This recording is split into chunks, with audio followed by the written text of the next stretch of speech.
ಇಂದು ನಾವು ಆರಾಧನೆ ಮತ್ತು ಪಾಪಕ್ಷಮೆ ಎಂಬ ಶೀರ್ಷಿಕೆಯೊಂದಿಗೆ ದೇವರ ವಾಕ್ಯವನ್ನು ಕಲಿಯೋಣ.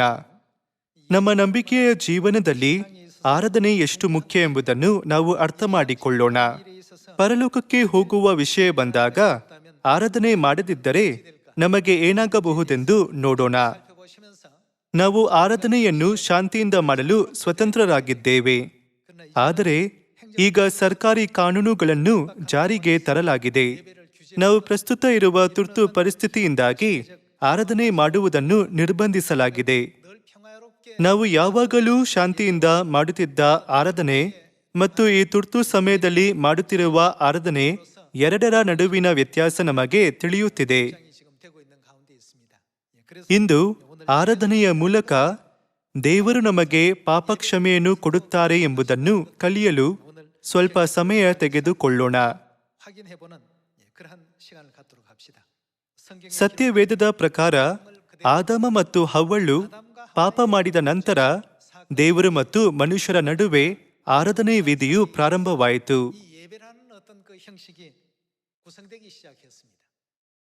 ಆರಾಧನೆ ವಿಧಿಯ ಬಹಳ ಮುಖ್ಯವಾದ ಆಧಾರವು ಪಶ್ಚಾತ್ತಾಪ ಮತ್ತು ಪಾಪಕ್ಷಮೆಯಾಗಿದೆ. ಪಶ್ಚಾತ್ತಾಪ ಪಡೆದವರು ಆರಾಧನೆಯನ್ನು ಮಾಡಲು ಸಾಧ್ಯವಿಲ್ಲ ಮತ್ತು ಆರಾಧನೆ ಮಾಡದವರು ಪಾಪಗಳ ಕ್ಷಮೆಯನ್ನು ಹೊಂದಲು ಯಾವುದೇ ಮಾರ್ಗವಿಲ್ಲ.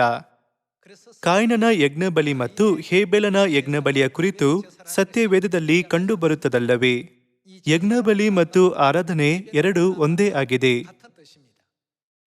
ಹೇಬೆಲನ ಆರಾಧನೆ ಮತ್ತು ಕಾಯಿನನ ಆರಾಧನೆ, ಅವರು ಆರಾಧನೆ ವಿಧಿಯನ್ನು ಏಕೆ ಪಾಲಿಸುತ್ತಿದ್ದರು? ನಮ್ಮ ಪಾಪಗಳು ಕ್ಷಮಿಸಲ್ಪಟ್ಟಾಗ ಮಾತ್ರ ನಾವು ಜೀವವೃಕ್ಷದ ಹತ್ತಿರ ಹೋಗಬಹುದಾದ್ದರಿಂದ ಆರಾಧನೆ ವಿಧಿಯ ಮೂಲಕ ಪಾಪಕ್ಷಮೆಯನ್ನು ಸ್ವೀಕರಿಸುವ ಮಾರ್ಗವನ್ನು ದೇವರು ಕಾಯಿನ ಮತ್ತು ಹೇಬೆಲನಿಗೆ ಕಲಿಸಿದರು. ಹಾಗೂ ಕಾಯಿನ ಮತ್ತು ಹೇಬೆಲನ ನಂತರ ಅನೇಕ ಜನರು ದೇವರಿಗೆ ಆರಾಧನೆ ಮಾಡುವಾಗ ಪ್ರಾಣಿಗಳ ರಕ್ತವನ್ನು ಹರಿಸಿ ಯಜ್ಞಬಲಿಯನ್ನು ಅರ್ಪಿಸುತ್ತಿದ್ದರು.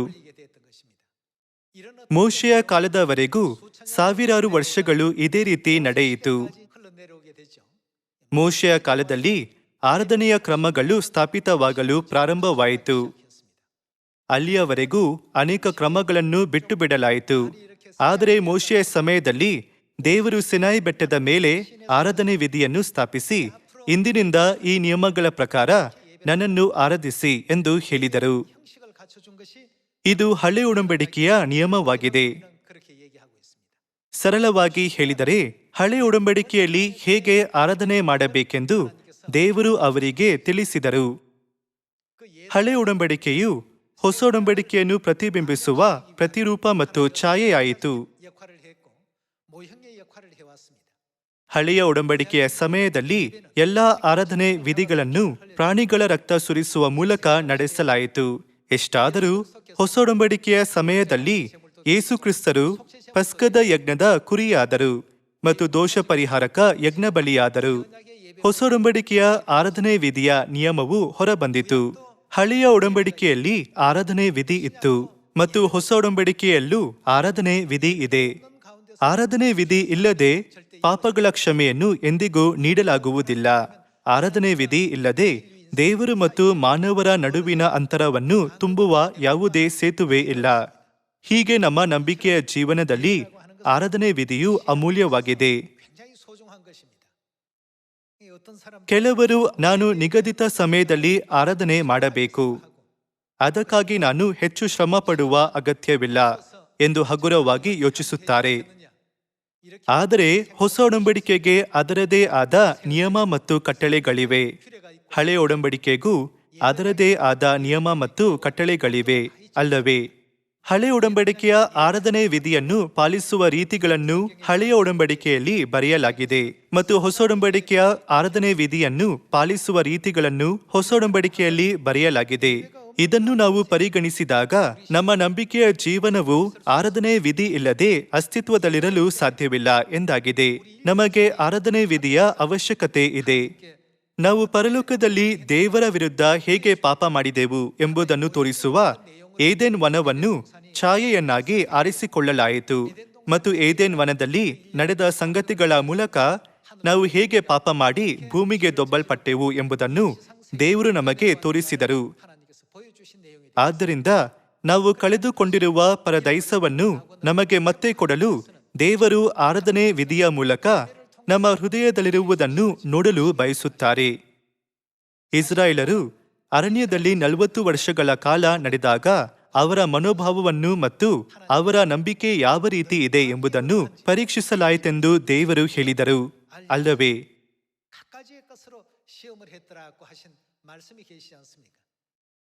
ದೇವರು ಸಬ್ಬತ್ ದಿನದ ಆರಾಧನೆ, ಬೆಳಿಗ್ಗೆಯ ಪ್ರಾರ್ಥನೆ ಮತ್ತು ಮಧ್ಯಾಹ್ನದ ಪ್ರಾರ್ಥನೆ ಮತ್ತು ವರ್ಷದ ಹಬ್ಬಗಳ ಆರಾಧನೆಯ ಮೂಲಕ ಅವರ ಬಗ್ಗೆ ನಮ್ಮ ಮನೋಭಾವವನ್ನು ನೋಡಲು ಬಯಸುತ್ತಾರೆ.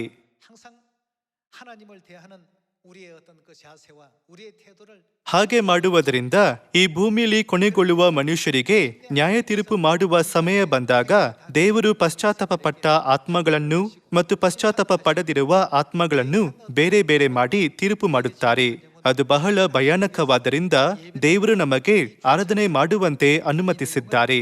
ಆರಾಧನೆ ಇಲ್ಲದೆ ನಮ್ಮ ನಂಬಿಕೆಯ ಜೀವನವು ಅಸ್ತಿತ್ವದಲ್ಲಿರಲು ಸಾಧ್ಯವಿಲ್ಲ. ಆದಿಕಾಂಡ ಅಧ್ಯಾಯ 4 ವಚನ 1 ನೋಡೋಣ. ಆ ಪುರುಷನು ತನ್ನ ಹೆಂಡತಿಯಾದ ಹವ್ವಳನ್ನು ಕೂಡಲು ಆಕೆ ಗರ್ಭಿಣಿಯಾಗಿ ಕಾಯಿನನನ್ನು ಹೆತ್ತು ಯೆಹೋವನ ಅನುಗ್ರಹದಿಂದ ಗಂಡು ಮಗುವನ್ನು ಪಡೆದಿದ್ದೇನೆ ಎಂದು ಹೇಳಿದಳು. ತರುವಾಯ ಅವನ ತಮ್ಮನಾದ ಹೇಬೆಲನನ್ನು ಹೆತ್ತಳು. ಹೇಬೆಲನು ಕುರಿ ಕಾಯುವವನಾದನು, ಕಾಯಿನನು ವ್ಯವಸಾಯ ಮಾಡುವವನಾದನು. ಕಾಲಾಂತರದಲ್ಲಿ ಕಾಯಿನನು ಹೊಲದ ಬೆಳೆಯಲ್ಲಿ ಕೆಲವನ್ನು ತಂದು ಯೆಹೋವನಿಗೆ ಕಾಣಿಕೆಯಾಗಿ ಸಮರ್ಪಿಸಿದನು. ಹೇಬೆಲನು ಹಾಗೆಯೇ ತನ್ನ ಹಿಂಡಿನಿಂದ ಚೊಚ್ಚಲ ಕುರಿಗಳನ್ನು ಕಾಣಿಕೆಯಾಗಿ ತಂದು ಅವುಗಳ ಕೊಬ್ಬನ್ನು ಹೋಮ ಮಾಡಿದನು. ಯೆಹೋವನು ಹೇಬೆಲನನ್ನು ಅವನ ಕಾಣಿಕೆಯನ್ನು ಮೆಚ್ಚಿ ಕಾಯಿನನನ್ನು ಅವನ ಕಾಣಿಕೆಯನ್ನು ಮೆಚ್ಚಲಿಲ್ಲ. ಇದರಿಂದ ಕಾಯಿನನು ಬಹು ಕೋಪಗೊಂಡನು, ಅವನ ಮುಖವು ಕಳೆಗುಂದಿತು. ಕಾಯಿನನ ಯಜ್ಞ ಬಲಿ ಮತ್ತು ಹೇಬೆಲನ ಯಜ್ಞ ಬಲಿ, ಇದು ಸತ್ಯವೇದದಲ್ಲಿರುವ ಮಾನವ ಕುಲದ ಮೊದಲ ಆರಾಧನೆಯ ಸಂದರ್ಭವಾಗಿದೆ. ಕಾಯಿನ ಮತ್ತು ಹೇಬೆಲನು ಈ ರೀತಿಯ ಆರಾಧನೆಯನ್ನು ಏಕೆ ಅರ್ಪಿಸಿದರು? ಯಜ್ಞ ಬಲಿ ಅಂದರೆ ಆರಾಧನೆಯು ದೋಷ ಪರಿಹಾರದ ಅರ್ಥವನ್ನು ಒಳಗೊಂಡಿದೆ. ನಾವು ಹಿಂದೆ ಮಾಡಿದ ಪಾಪಗಳನ್ನು ಹೇಗೆ ಕ್ಷಮಿಸಲಾಗುತ್ತದೆ? ಹಿಂದೆ ಮಾಡಿದ ನಮ್ಮ ಎಲ್ಲ ಪಾಪಗಳಿಗೆ ಪಶ್ಚಾತ್ತಾಪದ ಅರ್ಥವು ಆರಾಧನೆಯ ಉದ್ದೇಶದಲ್ಲಿ ಕಂಡುಬರುತ್ತದೆ. ಆದ್ದರಿಂದ ಆರಾಧನೆ ಮಾಡದಿರುವುದು ಎಂದರೆ ಪಶ್ಚಾತ್ತಾಪ ಪಡೆದಿರುವುದು. ಇದರಿಂದಾಗಿ ಒಬ್ಬನು ಪಾಪಕ್ಷಮೆಯನ್ನು ಸ್ವೀಕರಿಸಲು ಸಾಧ್ಯವಿಲ್ಲ. ಆದ್ದರಿಂದಲೇ ಆರಾಧನೆಯು ನಮ್ಮ ನಂಬಿಕೆಯ ಜೀವನದ ಬಹಳ ಅವಶ್ಯಕವಾದ ಮತ್ತು ಇರಲೇಬೇಕಾದ ಭಾಗವಾಗಿದೆ. ಅದನ್ನು ಎಂದಿಗೂ ಬಿಟ್ಟು ಬಿಡಲು ಸಾಧ್ಯವಿಲ್ಲ. ದೇವರನ್ನು ಆರಾಧಿಸುವ ವಿಷಯ ಬಂದಾಗ ನಾವು ದೇವರ ನಿಯಮಗಳಿಗೆ ಅನುಸಾರವಾಗಿ ಆರಾಧನೆಯನ್ನು ಸರಿಯಾದ ರೀತಿಯಲ್ಲಿ ಅರ್ಪಿಸಬೇಕು. ಅದಕ್ಕಾಗಿಯೇ ಸಬ್ಬತ್ ದಿನ ಶನಿವಾರನ ಅಥವಾ ಭಾನುವಾರನ ಎಂದು ಕಂಡುಹಿಡಿಯುವಾಗ ಮತ್ತು ನಾವು ಸಬ್ಬತ್ ದಿನವನ್ನು ದೇವರ ವಿಧಿಗಳಿಗೆ ಅನುಗುಣವಾಗಿ ಆಚರಿಸುತ್ತಿದ್ದೀವಾ ಎಂಬ ವಿಷಯಗಳು ಬಂದಾಗ ನಾವು ನಿಖರವಾಗಿರುತ್ತೇವೆ, ಅಲ್ಲವೇ? ಪಸ್ಕ ಹಬ್ಬದ ವಿಷಯದಲ್ಲೂ ಇದೇ ರೀತಿಯಾಗಿದೆ. ನಾವು ಕಾಯಿನ ಮತ್ತು ಹೇಬೆಲನ ಯಜ್ಞ ಬಲಿಯ ಕುರಿತು ನೋಡಿದರೆ ಮತ್ತು ಅದನ್ನು ಆರಾಧನೆಯ ವಿಧಾನಗಳೊಂದಿಗೆ ಹೋಲಿಸಿದರೆ ಸರಿಯಿಲ್ಲದ ರೀತಿಯಲ್ಲಿ ಅರ್ಪಿಸಿದ ಆರಾಧನೆಯು ಕಾಯಿನನ ಯಜ್ಞ ಬಲಿಯಾಗಿದೆ ಮತ್ತು ಸರಿಯಾದ ರೀತಿಯಲ್ಲಿ ಅರ್ಪಿಸಿದ ಆರಾಧನೆಯು ಹೇಬೆಲನ ಯಜ್ಞ ಬಲಿಯಾಗಿದೆ ಎಂದು ನಾವು ಹೇಳಬಹುದು, ಅಲ್ಲವೇ? ಹಾಗಾಗಿ ನಾವು ಆದಿಕಾಂಡ 4 ನೋಡಿದಾಗ ಆದಾಮ ಮತ್ತು ಹವ್ವಳು ಮೊದಲು ಇದ್ದ ಏದೆನ್ ವನವನ್ನು ಹೇಗೆ ಮತ್ತೆ ಪಡೆದುಕೊಳ್ಳುವುದು ಎಂದು ದೇವರು ಕಾಯಿನ ಮತ್ತು ಹೇಬೆಲನ ಯಜ್ಞ ಬಲಿಯ ಮೂಲಕ ತೋರಿಸಿದರೆಂದು ನಾವು ಅರ್ಥ ಮಾಡಿಕೊಳ್ಳಬಹುದು. ಹಳೆಯ ಒಡಂಬಡಿಕೆಯ ಎಲ್ಲಾ ಕ್ರಮಗಳನ್ನು ಸಾವಿರಾರು ವರ್ಷಗಳಿಂದ ಲಿಖಿತ ರೂಪವಾಗಿ ಮಾಡಿರಲಿಲ್ಲ. ಆದರೆ ನಂತರ ಮೋಶೆಯ ಸಮಯದಲ್ಲಿ ಲಿಖಿತ ರೂಪವಾಗಿ ಮಾಡಲಾಯಿತು ಮತ್ತು ಆರಾಧನೆಯ ಗುಣಲಕ್ಷಣಗಳು ಏನೆಂದು ದೇವರು ನಮಗೆ ತೋರಿಸಿದರು. ಯಾಜಕಕಾಂಡ ಅಧ್ಯಾಯ 4ಕ್ಕೆ ಹೋಗೋಣ. ಅಧ್ಯಾಯ 4 ವಚನ 1ರಲ್ಲಿ ಹೀಗೆ ಬರೆಯಲಾಗಿದೆ, ಯೆಹೋವನು ಮೋಶೆಗೆ ಇಂತೆಂದನು, ನೀನು ಇಸ್ರಾಯೇಲರ ಸಂಗಡ ಮಾತಾಡಿ ಹೇಳಬೇಕಾದದ್ದೇನೆಂದರೆ, ಯಾವನೇ ಆಗಲಿ ತಿಳಿಯದೆ ಯೆಹೋವನು ನಿಷೇಧಿಸಿದ ಕಾರ್ಯಗಳಲ್ಲಿ ಯಾವುದನ್ನಾದರೂ ಮಾಡಿ ದೋಷಿಯಾದರೆ ಅವನಿಗೆ ದೋಷ ಪರಿಹಾರ ಮಾಡುವ ಕ್ರಮ ಹೇಗೆಂದರೆ, ಅಭಿಷಿಕ್ತನಾದ ಯಾಜಕನೇ ದೋಷಿಯಾಗಿ ಜನರೆಲ್ಲರನ್ನೂ ಅಪರಾಧಕ್ಕೆ ಒಳಪಡಿಸಿದರೆ ಯಾವುದಕ್ಕಾಗಿ? ತನ್ನ ದೋಷ ಪರಿಹಾರಕ್ಕಾಗಿ ಅವನು ಪೂರ್ಣಾಂಗವಾದ ಹೋರಿಯನ್ನು ಯೆಹೋವನಿಗೆ ಸಮರ್ಪಿಸಬೇಕು. ನಾವು ಮಾಡಿದ ಎಲ್ಲ ಪಾಪಗಳಿಗೆ ಪರಿಹಾರವನ್ನು ಸ್ವೀಕರಿಸಲು ನಾವು ಮಾಡುವ ಕಾರ್ಯವೆಂದರೆ ಅದು ಆರಾಧನೆಯಾಗಿದೆ. ಹಳೆಯ ಒಡಂಬಡಿಕೆಯಲ್ಲಿ ಇದನ್ನು ಯಜ್ಞಬಲಿ ಎಂದು ಕರೆಯಲಾಗುತ್ತದೆ ಮತ್ತು ಹೊಸ ಒಡಂಬಡಿಕೆಯಲ್ಲಿ ಇದನ್ನು ಆರಾಧನೆ ಎಂದು ಕರೆಯಲಾಗುತ್ತದೆ. ಇವುಗಳ ಅರ್ಥವು ಒಂದೇ ವಿಷಯವಾಗಿದೆ. ಆರಾಧನೆ ಇಲ್ಲದಿದ್ದರೆ ನಮ್ಮ ಪಾಪಗಳು ಕ್ಷಮಿಸಲ್ಪಡುವಂತೆ ನಾವು ಹೋಗಬಹುದಾದ ಯಾವುದೇ ದ್ವಾರ ಇರುವುದಿಲ್ಲ.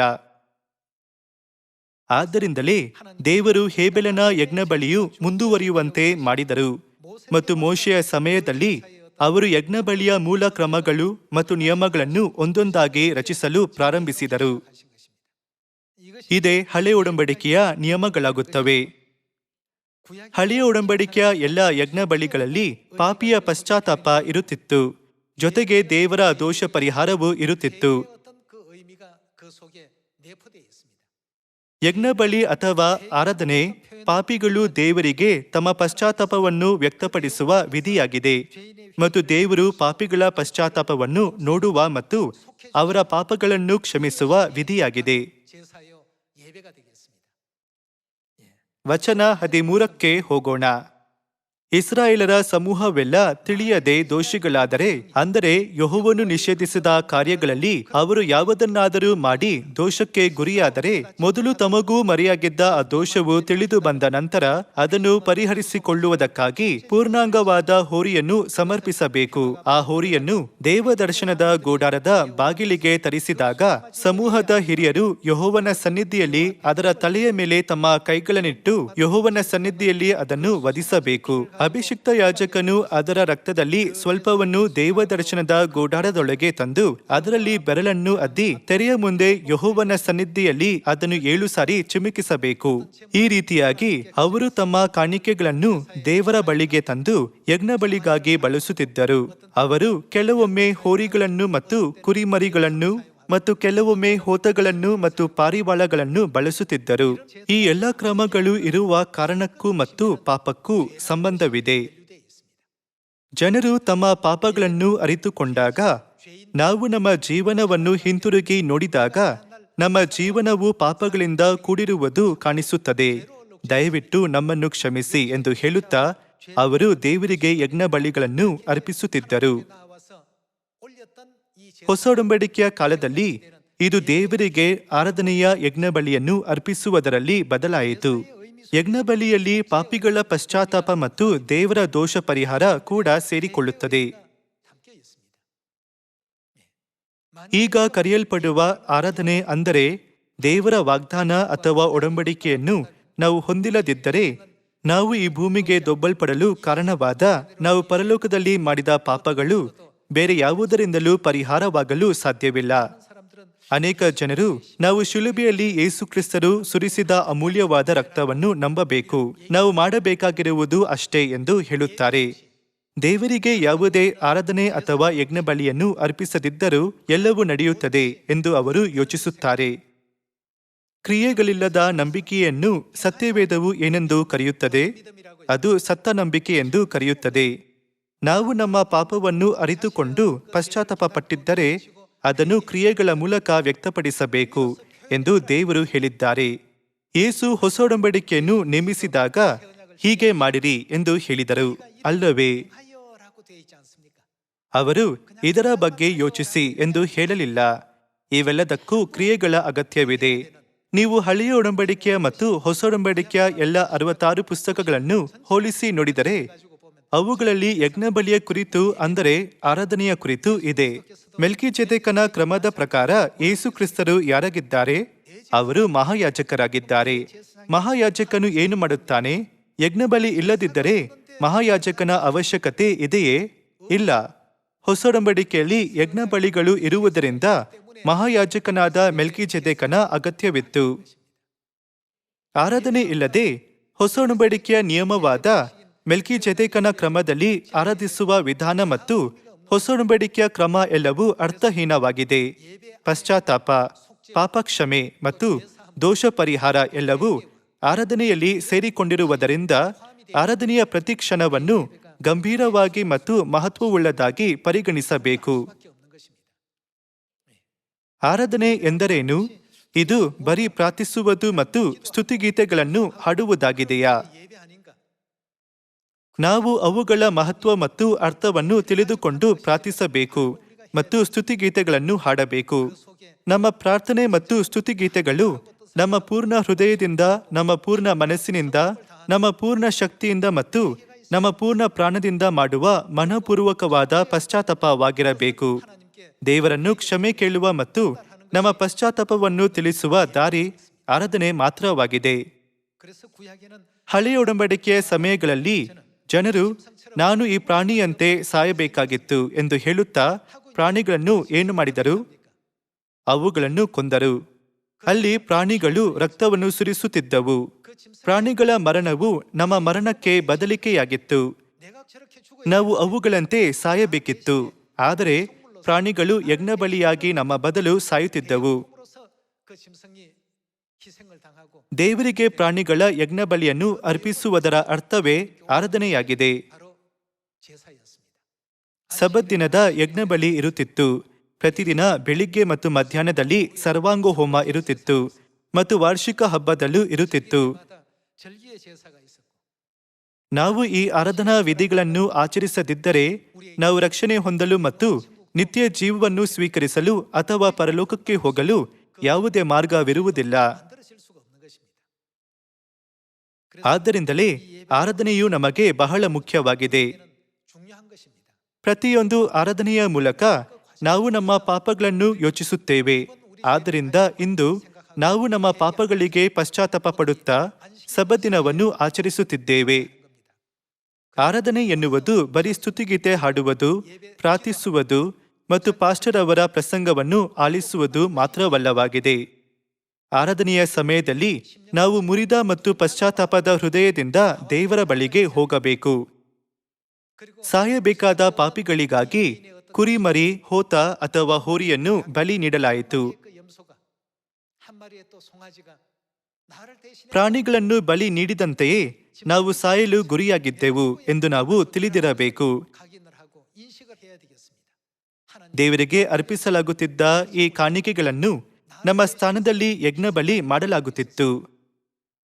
ಆದ್ದರಿಂದ ಸಬ್ಬತ್ ಆರಾಧನೆಯ ಮೂಲಕ ಈ ಭೂಮಿಗೆ ಬಂದು ನಮ್ಮ ಪರವಾಗಿ ಶಿಲುಬೆಗೇರಿಸಲ್ಪಟ್ಟ ಕ್ರಿಸ್ತನ ತ್ಯಾಗವನ್ನು ನಾವು ನೆನಪಿಟ್ಟುಕೊಳ್ಳಬೇಕು.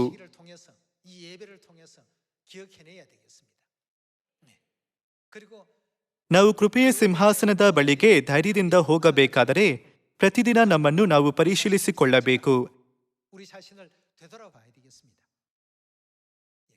ಅದಕ್ಕಾಗಿಯೇ ನಾವು ಆರಾಧನೆಯಲ್ಲಿ ಭಾಗಿಯಾಗುತ್ತೇವೆ ಅಲ್ಲವೇ? ಹಳೆಯ ಒಡಂಬಡಿಕೆಯ ಎಲ್ಲ ಯಜ್ಞ ಬಲಿಗಳು ಪಾಪಿಗಳ ಪಶ್ಚಾತ್ತಾಪ ಮತ್ತು ದೇವರ ದೋಷ ಪರಿಹಾರವನ್ನು ಒಳಗೊಂಡಿದೆ. ಇದನ್ನು ಯಾಜಕಕಾಂಡ ಅಧ್ಯಾಯ 16ರಿಂದ ದೃಢಪಡಿಸಿಕೊಳ್ಳೋಣ. ಅಧ್ಯಾಯ 16 ವಚನ 6 ಹೀಗೆ ಹೇಳುತ್ತದೆ: ಆರೋನನು ತನಗೋಸ್ಕರವಾಗಿ ತಂದ ಹೋರಿಯನ್ನು ಸಮರ್ಪಿಸಿ ತನಗೋಸ್ಕರವೂ ತನ್ನ ಮನೆತನದವರಿಗೋಸ್ಕರವೂ ದೋಷ ಪರಿಹಾರ ಮಾಡಬೇಕು. ಆ 2 ಹೋತಗಳನ್ನು ಅವನು ದೇವದರ್ಶನದ ಗೂಢರದ ಬಾಗಿಲಲ್ಲಿ ಯೆಹೋವನ ಸನ್ನಿಧಿಯಲ್ಲಿ ನಿಲ್ಲಿಸಬೇಕು. ಆಗ ಅವನು ಆ ಹೋತಗಳ ವಿಷಯವಾಗಿ ಯೆಹೋವನಿಗೋಸ್ಕರವೆಂದು ಅಜಾಜೇಲನಿಗೋಸ್ಕರವೆಂದು ಚೀಟುಗಳನ್ನು ಬರೆದು ಹಾಕಬೇಕು. ಯಾವ ಹೋತ ಯೆಹೋವನದೆಂದು ಗೊತ್ತಾಗುವುದೋ ಅದನ್ನು ಆರೋನನು ದೋಷ ಪರಿಹಾರಕ ಯಜ್ಞರೂಪವಾಗಿ ಸಮರ್ಪಿಸಬೇಕು. ಯಾವ ಹೋತ ಅಜಾಜೇಲನದೆಂದು ಗೊತ್ತಾಗುವುದೋ ಅದನ್ನು ಯೆಹೋವನ ಸನ್ನಿಧಿಯಲ್ಲಿ ಸಜೀವವಾಗಿಯೇ ನಿಲ್ಲಿಸಿ ಅದರ ಮೇಲೆ ದೋಷ ಹೊರಿಸಿ ಅರಣ್ಯಕ್ಕೆ ಅಜಾಜೇಲನಿಗಾಗಿ ಬಿಡಿಸಿ ಬಿಡಬೇಕು. ನಮ್ಮ ಪಾಪಗಳು ಪರಿಹಾರವಾಗಿ ಕ್ಷಮಿಸಲ್ಪಡುತ್ತವೆ. ನಾವು ಪಾಪ ಕ್ಷಮೆಯನ್ನು ಸ್ವೀಕರಿಸುತ್ತೇವೆ ಎಂಬ ಅಂಶಗಳೇ ಆರಾಧನೆಯ ಮುಖ್ಯ ಉದ್ದೇಶವಾಗಿದೆ. ನಮ್ಮ ಆತ್ಮಗಳಿಲ್ಲದೆ ನಮ್ಮ ದೇಹದೊಂದಿಗೆ ಮಾತ್ರ ದೇವರನ್ನು ಆರಾಧಿಸಿದರೆ ಅದು ನಾವು ಬಹಳ ಎಚ್ಚರಿಕೆ ವಹಿಸಬೇಕಾದ ವಿಷಯವಾಗಿದೆ. ಹಳೆಯ ಒಡಂಬಡಿಕೆಯ ಸಮಯದಲ್ಲಿ ಪ್ರಾಣಿಗಳು ನಮ್ಮ ಪಾಪಗಳನ್ನು ತೆಗೆದುಕೊಂಡವು. ಆದರೆ ಈಗ ಹೊಸ ಒಡಂಬಡಿಕೆಯ ಕಾಲದಲ್ಲಿ ನಮ್ಮ ಪಾಪಗಳನ್ನು ಯಾರು ತೆಗೆದುಕೊಳ್ಳುತ್ತಿದ್ದಾರೆ? ನಮ್ಮ ಬದಲಾಗಿ ನಮ್ಮ ಎಲ್ಲ ಪಾಪಗಳನ್ನು ಪರಲೋಕದ ತಂದೆ ಮತ್ತು ತಾಯಿ ತೆಗೆದುಕೊಳ್ಳುತ್ತಿದ್ದಾರೆ. ಅವರು ನಮ್ಮ ಪಾಪಗಳ ಹೊರೆಗಳನ್ನು ಹೊರುತ್ತಿದ್ದಾರೆ. ನಾವು ಪರಲೋಕದಲ್ಲಿ ಪಾಪಗಳನ್ನು ಮಾಡಿದ್ದೇವೆ ಮತ್ತು ಭೂಮಿಯ ಮೇಲೂ ದುಷ್ಟ ಪಾಪಗಳನ್ನು ಮಾಡಿದ್ದೇವೆ. ಈಗ ನಾವು ಕ್ರಿಸ್ತನಲ್ಲಿದ್ದೇವೆ. ನಾವು ಇನ್ನು ಮುಂದೆ ಆ ಪಾಪಗಳಲ್ಲಿ ಭಾಗಿಯಾಗಬಾರದು. ಈ ದೃಢ ನಿರ್ಧಾರದೊಂದಿಗೆ ನಾವು ಸಬ್ಬತ್ ದಿನವನ್ನು ಆಚರಿಸಬೇಕು. ನಮ್ಮ ಹಿಂದಿನ ಪಾಪಗಳಿಗಾಗಿ ಪಶ್ಚಾತ್ತಾಪ ಪಡುತ್ತಾ ಮತ್ತು ನಮ್ಮ ಪಾಪಗಳನ್ನು ಕ್ಷಮಿಸಿದ ಪರಲೋಕದ ತಂದೆ ಮತ್ತು ತಾಯಿಗೆ ಮಹಿಮೆ ಮತ್ತು ಕೃತಜ್ಞತೆಯನ್ನು ಅರ್ಪಿಸುತ್ತಾ ನಾವು ಪರಲೋಕ ರಾಜ್ಯವನ್ನು ತಲುಪುವವರೆಗೂ ಪ್ರತಿದಿನ ಮತ್ತು ಪ್ರತಿ ವಾರ ನಾವು ಹಂತ ಹಂತವಾಗಿ ದೇವರ ಹತ್ತಿರ ಹೋಗಬೇಕು ಅಲ್ಲವೇ? ಯಾಜಕ ಕಾಂಡ 16ರಲ್ಲಿ ಅಜಾಜೇಲನ ಹೋತ ಮತ್ತು ದೋಷ ಪರಿಹಾರಕ ಹೋತದ ಮೂಲಕ ದೇವರು ದೋಷ ಪರಿಹಾರದ ಅರ್ಥವನ್ನು ವಿವರಿಸುತ್ತಾರೆ. ವಚನ 20ಕ್ಕೆ ಹೋಗೋಣ. ಆರೋನನು ಮಹಾಪವಿತ್ರ ಸ್ಥಾನ, ದೇವದರ್ಶನದ ಗುಡಾರ, ವೇದಿ ಇವುಗಳಿಗೋಸ್ಕರ ದೋಷ ಪರಿಹಾರ ಮಾಡಿ ಮುಗಿಸಿದ ಮೇಲೆ ಆ ಸಜೀವವಾದ ಹೋತವನ್ನು ತರಿಸಿ ಅದರ ತಲೆಯ ಮೇಲೆ 2 ಕೈಗಳನ್ನು ಇಟ್ಟು ಏನನ್ನು ಇಸ್ರಾಯೇಲರ ಎಲ್ಲ ಪಾಪಗಳನ್ನು, ದ್ರೋಹಗಳನ್ನು, ಅಪರಾಧಗಳನ್ನು ಯೆಹೋವನಿಗೆ ಅರಿಕೆ ಮಾಡಿ ಆ ಹೋತದ ತಲೆಯ ಮೇಲೆ ಹೊರಿಸಿ ಅದನ್ನು ಆ ಕೆಲಸಕ್ಕೆ ನೇಮಕವಾದವನ ಕೈಯಿಂದ ಅರಣ್ಯಕ್ಕೆ ಕಳುಹಿಸಿ ಬಿಡಬೇಕು. ಆ ಹೋತ ಅವರ ಎಲ್ಲ ಪಾಪಗಳನ್ನು ತನ್ನ ಮೇಲೆ ಹೊತ್ತುಕೊಂಡು ದುರ್ಗಮವಾದ ಪ್ರದೇಶಕ್ಕೆ ಒಯ್ಯುವಂತೆ ಆ ಮನುಷ್ಯನು ಅದನ್ನು ಅರಣ್ಯಕ್ಕೆ ತೆಗೆದುಕೊಂಡು ಹೋಗಿ ಅಲ್ಲೇ ಬಿಟ್ಟು ಬಿಡಬೇಕು. ಈ ಎಲ್ಲ ವಿಷಯಗಳು ಹಳೆಯ ಒಡಂಬಡಿಕೆಯಲ್ಲಿನ ಆರಾಧನೆಗೆ ಸಂಬಂಧಿಸಿದ ಕೇಂದ್ರ ಪದವನ್ನು ತೋರಿಸುತ್ತದೆ. ಅದು ದೋಷ ಪರಿಹಾರವಾಗಿದೆ. ನಮ್ಮ ಪಾಪಗಳು ಪರಲೋಕದಲ್ಲಿ ಎಷ್ಟು ಘೋರವಾಗಿರಬಹುದೆಂದರೆ, ಮೋಶೆ ಕಾಲದಿಂದ ಯೇಸು ಭೂಮಿಗೆ ಬರುವ ತನಕ 1500 ವರ್ಷಗಳ ದೀರ್ಘ ಅವಧಿಯಲ್ಲಿ ಕೊನೆಯಿಲ್ಲದೆ ಕುರಿಮರಿ ಮತ್ತು ಹೋತಗಳನ್ನು ಯಜ್ಞಬಲಿ ಮಾಡಲಾಯಿತು. ಪ್ರಾಣಿಗಳನ್ನು ಯಜ್ಞಬಲಿ ಮಾಡುತ್ತಿದ್ದಾಗಲೆಲ್ಲ ಅದು ಕೇವಲ ಕೊಯ್ಯಲ್ಪಟ್ಟ ಪ್ರಾಣಿ ಮಾತ್ರವಾಗಿರಲಿಲ್ಲ. ಅದು ನಿಜವಾಗಿಯೂ ಕೊಯ್ಯಲ್ಪಡಬೇಕಾಗಿದ್ದ ನಾವಾಗಿದ್ದೇವೆ. ಆ ಪ್ರಾಣಿಗಳು ನಮ್ಮ ಪಾಪಗಳಿಗಾಗಿ ಆ ಸ್ಥಾನದಲ್ಲಿದ್ದವು. ಇದು ಹಳೆಯ ಒಡಂಬಡಿಕೆ ಮತ್ತು ಹೊಸ ಒಡಂಬಡಿಕೆಯಲ್ಲಿರುವ ಆರಾಧನೆಯ ಮೂಲತತ್ವವಾಗಿದೆ. ಪಾಪಿಗಳು ಪಶ್ಚಾತ್ತಾಪದ ಹೃದಯದಿಂದ ಮತ್ತು ನಾನು ಇನ್ನು ಮುಂದೆ ಪಾಪ ಮಾಡುವುದಿಲ್ಲ ಎಂಬ ದೃಢವಾದ ನಿರ್ಧಾರದೊಂದಿಗೆ ಪ್ರಾಣಿಗಳ ಮರಣವನ್ನು ನೋಡಬೇಕು. ಆರಾಧನೆಯ ಸಮಯ ಇಲ್ಲದಿದ್ದರೆ ಪಶ್ಚಾತ್ತಾಪ ಪಡಲು ಮಾರ್ಗವಿಲ್ಲ ಮತ್ತು ಪ್ರಾಯಶ್ಚಿತ್ತಕ್ಕೆ ಯಾವುದೇ ಅವಕಾಶವಿಲ್ಲ. ಇಬ್ರಿಯರಿಗೆ ಅಧ್ಯಾಯ 7ಕ್ಕೆ ಹೋಗೋಣ. ಅಧ್ಯಾಯ 7 ವಚನ 11. ಇಸ್ರಾಯೇಲರಿಗೆ ಉಂಟಾದ ಧರ್ಮಶಾಸ್ತ್ರವು ಲೇವಿಕ ಯಾಜಕತ್ವದ ಮೇಲೆ ಆಧಾರಗೊಂಡಿದೆಯಷ್ಟೇ. ಆ ಯಾಜಕತ್ವದಿಂದ ಸಂಪೂರ್ಣ ಸಿದ್ಧಿ ಉಂಟಾಗಿದ್ದರೆ ಆರೋನನ ತರಹದವನಾಗಿರದೆ ಮೆಲ್ಕಿಜೆದೇಕನ ತರಹದ ಬೇರೊಬ್ಬ ಯಾಜಕನು ಬರುವುದಕ್ಕೆ ಅವಶ್ಯವೇನಿತ್ತು. ಯಾಜಕತ್ವವು ಬೇರೆಯಾದರೆ ಧರ್ಮಶಾಸ್ತ್ರವು ಕೂಡ ಬೇರೆಯಾಗುವುದು ಅಗತ್ಯ. ಆರೋನನ ಯಾಜಕತ್ವವು ಮೆಲ್ಕಿಜೆದೇಕನ ಯಾಜಕತ್ವವಾಗಿ ಬದಲಾಯಿತು ಮತ್ತು ಹಳೆ ಒಡಂಬಡಿಕೆಯು ಹೊಸ ಒಡಂಬಡಿಕೆಯಾಗಿ ಬದಲಾಯಿತು. ಇಲ್ಲಿ ಬರೆದಿರುವಂತೆ ಮಾನವ ಕುಲವು ಲೇವಿಕ ಯಾಜಕತ್ವದಿಂದ, ಅಂದರೆ ಮೋಶೆಯ ಸಮಯದಲ್ಲಿದ್ದ ಯಾಜಕತ್ವದಿಂದ ಸಂಪೂರ್ಣ ಸಿದ್ಧಿ ಹೊಂದಲು ಸಾಧ್ಯವಿಲ್ಲ. ಆ ಆರಾಧನೆಯು ಪರಿಪೂರ್ಣವಲ್ಲ, ಆದರೆ ಒಂದು ಛಾಯೆಯಾಗಿದೆ. ಆದರೆ ಮೆಲ್ಕಿಜೆದೇಕನ ಕ್ರಮದಲ್ಲಿ ಅರ್ಪಿಸಿದ ಆರಾಧನೆಯು ಪರಿಪೂರ್ಣವಾಗಿದೆ. ಮೆಲ್ಕಿಜೆದೇಕನ ಕ್ರಮದ ಆರಾಧನೆಯ ಬಹಳ ಮುಖ್ಯವಾದ ಭಾಗವು ದೇವರು ನಮ್ಮ ಎಲ್ಲ ಪಾಪಗಳನ್ನು ತೆಗೆದುಕೊಂಡರೆಂಬ ಸತ್ಯವಾಗಿದೆ, ಅಲ್ಲವೇ? ತಂದೆ ದೇವರು ಮತ್ತು ತಾಯಿ ದೇವರು ನಮ್ಮ ಪಾಪಗಳನ್ನು ಕ್ಷಮಿಸಿದರು ಮತ್ತು ದೇವರ ಮಕ್ಕಳಾಗುವ ಹಕ್ಕನ್ನು ನಮಗೆ ನೀಡಿದರು ಮತ್ತು ಅವರ ಅಮೂಲ್ಯವಾದ ರಕ್ತದ ಮೂಲಕ ನಮ್ಮ ನಿತ್ಯ ಪರಲೋಕದ ಮನೆಯನ್ನು ಪುನಃ ಸ್ಥಾಪಿಸಿದರು. ಹಾಗಾಗಿ ನಾವು ನಿತ್ಯ ಜೀವ ಮತ್ತು ಆಶೀರ್ವಾದಗಳನ್ನು ಸ್ವೀಕರಿಸಬಹುದು. ಆರಾಧನೆಯ ಮೂಲಕ ದೇವರ ಈ ಮಹಾನ್ ಪ್ರೀತಿಯನ್ನು ನಮಗೆ ಕೊಡಲಾಗುತ್ತದೆ, ಅಲ್ಲವೇ?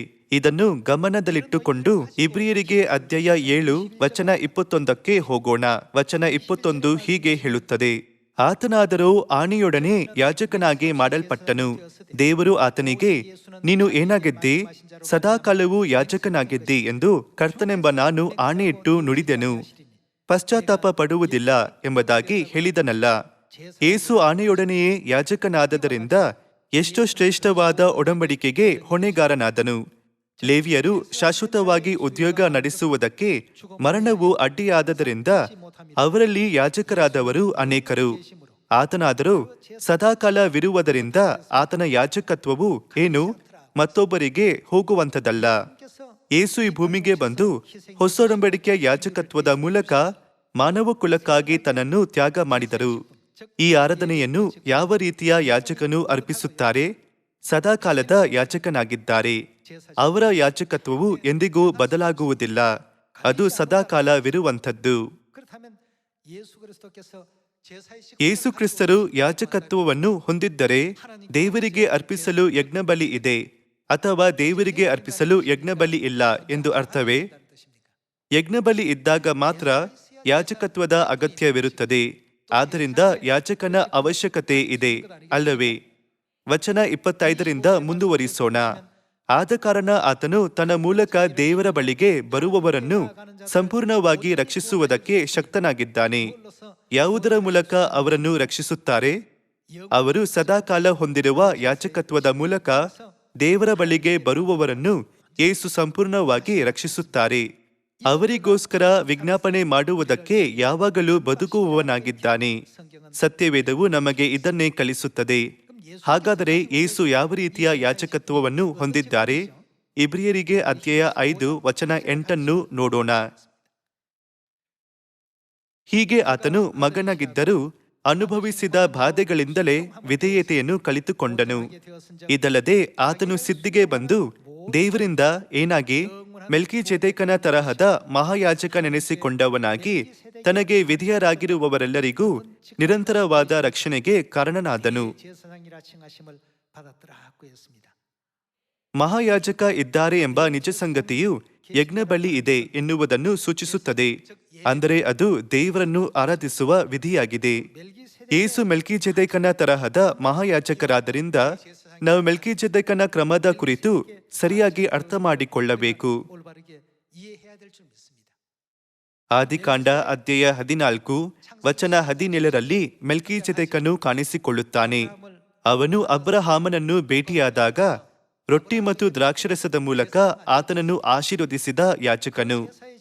ಯೇಸು ಮೆಲ್ಕಿಜೆದೇಕನ ತರಹದ ಮಹಾಯಾಜಕನಾಗಿದ್ದರೆ ಇದರರ್ಥ ಅವರು ಆ ಯಾಜಕತ್ವ, ಅದರ ವಿಧಿ ಮತ್ತು ವಿಧಾನಗಳನ್ನು ಅನುಸರಿಸುತ್ತಾರೆ ಎಂದಾಗಿದೆ, ಅಲ್ಲವೇ? ಅವರು ಯಾರು? ಯೇಸು ಕ್ರಿಸ್ತರು ಮೆಲ್ಕಿಜೆದೇಕನ ತರಹದ ಮಹಾಯಾಜಕನಾಗಿದ್ದಾರೆ ಎಂದು ಸತ್ಯವೇದವು ಹೇಳುತ್ತದೆ. ಹಾಗಾದರೆ ಯೇಸು ಮೆಲ್ಕಿಜೆದೇಕನ ಯಾಜಕತ್ವವನ್ನು ಹೇಗೆ ನಡೆಸಿದರೆಂದು ಮತ್ತಾಯ ಅಧ್ಯಾಯ 26 ವಚನ 17ರಲ್ಲಿ ನೋಡೋಣ. ಹುಳಿಯಿಲ್ಲದ ರೊಟ್ಟಿಯ ಹಬ್ಬದ ಮೊದಲನೆಯ ದಿವಸದಲ್ಲಿ ಶಿಷ್ಯರು ಯೇಸುವಿನ ಬಳಿಗೆ ಬಂದು, ಪಸ್ಕದ ಊಟ ಮಾಡುವುದಕ್ಕೆ ನಾವು ನಿನಗೆ ಎಲ್ಲಿ ಸಿದ್ಧ ಮಾಡಬೇಕೆನ್ನುತ್ತಿ ಎಂದು ಕೇಳಲು. ಮೆಲ್ಕಿಜೆದೇಕನ ಗುರುತು ರೊಟ್ಟಿ ಮತ್ತು ದ್ರಾಕ್ಷರಸವಾಗಿದೆ. ಮೆಲ್ಕಿಜೆದೇಕನ ಕ್ರಮವನ್ನು ಅನುಸರಿಸಿದ ಯೇಸು ಕ್ರಿಸ್ತರು ಮಹಾಯಾಜಕನ ಯಾಜಕತ್ವದ ಕ್ರಮವನ್ನು ಹೇಗೆ ನಿರ್ವಹಿಸಿದರೆಂದು ವಚನ 26ರಲ್ಲಿ ನೋಡೋಣ. ಅವರು ಊಟ ಮಾಡುತ್ತಿರುವಾಗ ಯೇಸು ಏನನ್ನು ರೊಟ್ಟಿಯನ್ನು ತೆಗೆದುಕೊಂಡು ದೇವರ ಸ್ತೋತ್ರ ಮಾಡಿ ಮುರಿದು ಶಿಷ್ಯರಿಗೆ ಕೊಟ್ಟು, ತಕ್ಕೊಳ್ಳಿರಿ, ತಿನ್ನಿರಿ, ಇದು ನನ್ನ ದೇಹ ಅಂದನು. ಆಮೇಲೆ ಪಾತ್ರೆಯನ್ನು ತೆಗೆದುಕೊಂಡು ಸ್ತೋತ್ರ ಮಾಡಿ ಅವರಿಗೆ ಕೊಟ್ಟು, ಇದರಲ್ಲಿರುವುದನ್ನು ಎಲ್ಲರೂ ಕುಡಿಯಿರಿ, ಇದು ನನ್ನ ರಕ್ತ, ಇದು ಒಡಂಬಡಿಕೆಯ ರಕ್ತ, ಇದು ಯಾವುದಕ್ಕಾಗಿ? ಪಾಪಗಳ ಕ್ಷಮೆಗಾಗಿ ಬಹು ಜನರಿಗೋಸ್ಕರ ಸುರಿಸಲ್ಪಡುವ ರಕ್ತ.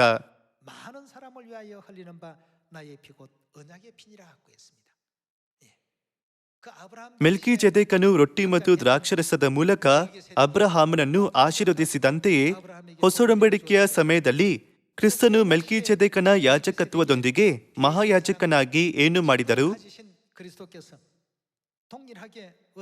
ಯೇಸು ರೊಟ್ಟಿ ಮತ್ತು ದ್ರಾಕ್ಷರಸದಿಂದ ಏನನ್ನು ಸ್ಥಾಪಿಸಿದರು? ಅವರು ಹೊಸೊಡಂಬಡಿಕೆಯನ್ನು ಸ್ಥಾಪಿಸಿದರು. ಯೋಹಾನ ಅಧ್ಯಾಯ 6 ವಚನ 54ರಲ್ಲಿ ಹೊಸೊಡಂಬಡಿಕೆಯ ಕುರಿತು ಯೇಸು, ಮನುಷ್ಯಕುಮಾರನ ಮಾಂಸವನ್ನು ತಿಂದು ಅವನ ರಕ್ತವನ್ನು ಕುಡಿಯುವವನು ನಿತ್ಯ ಜೀವವನ್ನು ಹೊಂದಿದ್ದಾನೆ ಮತ್ತು ನಾನು ಅವನನ್ನು ಕಡೆ ದಿನದಲ್ಲಿ ಎಬ್ಬಿಸುವೆನು ಎಂದು ಹೇಳಿದರು. ನಮ್ಮಲ್ಲಿ ಮನುಷ್ಯಕುಮಾರನ ಮಾಂಸ ಮತ್ತು ರಕ್ತ ಇರುವುದರಿಂದ ದೇವರು ನಮ್ಮನ್ನು ತನ್ನ ಮಕ್ಕಳೆಂದು ಒಪ್ಪಿಕೊಂಡು ಮುದ್ರೆ ಒತ್ತಿದ್ದಾರೆ, ಅಲ್ಲವೇ? ಎಲ್ಲರೂ ಈ ಒಡಂಬಡಿಕೆಯನ್ನು ಯಾವುದರ ಮೂಲಕ ನಡೆಸಲಾಗುತ್ತದೆ? ಇದನ್ನು ಆರಾಧನೆಯ ಮೂಲಕ ನಡೆಸಲಾಗುತ್ತದೆ. ಹೊಸೊಡಂಬಡಿಕೆಯು ಪ್ರಕಟವಾದ ಪಸ್ಕವು ಆರಾಧನೆ ವಿಧಿಯಾಗಿದೆ. ಮತ್ತು ಮಾರ್ಕ 2ರಲ್ಲಿ ಯೇಸು ಮನುಷ್ಯಕುಮಾರನು ಸಬ್ಬತ್ ದಿನಕ್ಕೆ ಒಡೆಯನಾಗಿದ್ದಾನೆ ಎಂದು ಹೇಳಿದಂತೆ ಸಬ್ಬತ್ ಕೂಡ ಆರಾಧನೆ ವಿಧಿಯಾಗಿದೆ. ಮತ್ತು ದೈನಂದಿನ ನಿಯಮಿತ ಸರ್ವಾಂಗ ಹೋಮ ಕೂಡ ಆರಾಧನೆಯಾಗಿದೆ. ಪಾಪಿಗಳು ಪಶ್ಚಾತ್ತಾಪ ಪಟ್ಟು ಪಾಪ ಕ್ಷಮೆಯನ್ನು ಸ್ವೀಕರಿಸಿ ನಿತ್ಯ ಪರಲೋಕ ರಾಜ್ಯವನ್ನು ಮತ್ತೆ ಪಡೆದುಕೊಳ್ಳುವ ಎಲ್ಲ ಕಾರ್ಯವಿಧಾನಗಳಲ್ಲಿ ಆರಾಧನೆ ಇಲ್ಲದಿದ್ದರೆ ಯಾವುದೇ ಪಶ್ಚಾತ್ತಾಪ ಅಥವಾ ಪಾಪಕ್ಷಮೆ ಇರುವುದಿಲ್ಲ. ನಾವೆಲ್ಲರೂ ಪರಲೋಕ ರಾಜ್ಯಕ್ಕೆ ಹೋಗಲು ಬಯಸುತ್ತೇವೆ. ದೇವರು ಒಪ್ಪಿಕೊಳ್ಳುವಂತಹ ನಿಜವಾದ ಆರಾಧನೆಯನ್ನು ನಾವು ಅರ್ಪಿಸುತ್ತಿದ್ದೇವೆ ಎಂಬ ನಿಜ ಸಂಗತಿಯ ಮೂಲಕ ವಿಶ್ವದ 7.7 ಶತಕೋಟಿ ಜನರಲ್ಲಿ ನಾವು ಬಹಳ ಆಶೀರ್ವದಿತ ಜನರು ಎಂದು ತೋರಿಸುತ್ತದೆ, ಅಲ್ಲವೇ? ಮೆಲ್ಕಿಜೆದೇಕನ ಕ್ರಮವು ಸದಾಕಾಲದ ಯಾಜಕತ್ವವಾಗಿರುವುದರಿಂದ ಮತ್ತು ಎಂದಿಗೂ ಬದಲಾಗದ ಆರಾಧನೆಯ ಕ್ರಮವಾಗಿರುವುದರಿಂದ ನಾವು ಈ ಹೊಸ ಒಡಂಬಡಿಕೆಯಲ್ಲಿ ಕೊನೆಯವರೆಗೂ ಉಳಿಯೋಣ. ಮತ್ತು ತಂದೆ ಮತ್ತು ತಾಯಿಗೆ ಮಹಿಮೆಯನ್ನು ಅರ್ಪಿಸುತ್ತಾ ನಮ್ಮ ಪರಲೋಕದ ಮನೆಗೆ ಹಿಂದಿರುಗೋಣ. ಇದರೊಂದಿಗೆ ಇಂದಿನ ಪ್ರಸಂಗವನ್ನು ಮುಗಿಸುತ್ತೇನೆ. ಧನ್ಯವಾದಗಳು.